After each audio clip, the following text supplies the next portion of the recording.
दुआ करो, हाथ उठाओ। अल्लाह पाकिस्तान को पाकिस्तान को वो मुल्क बना जो मदीना के रियासत के असूलों के ऊपर खड़ा होके एक अजीम कौम बने। और सबसे पहला जो असूल इस मुल्क में अल्लाह हमारी जद्दोजहद से लेके आ, वो है पाकिस्तान में अदल और इंसाफ कायम करना।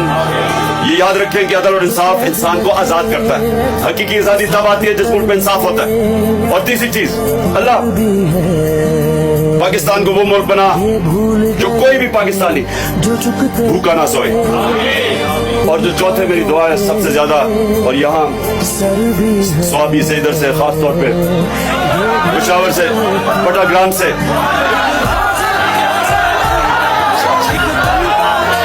जिधर से लोग बाहर नौकरियां ढूंढने जाते हैं, अपने बच्चों अपने माँ बाप से दूर जाते हैं पैसा कमाने के लिए, क्योंकि पाकिस्तान में नौकरी नहीं है।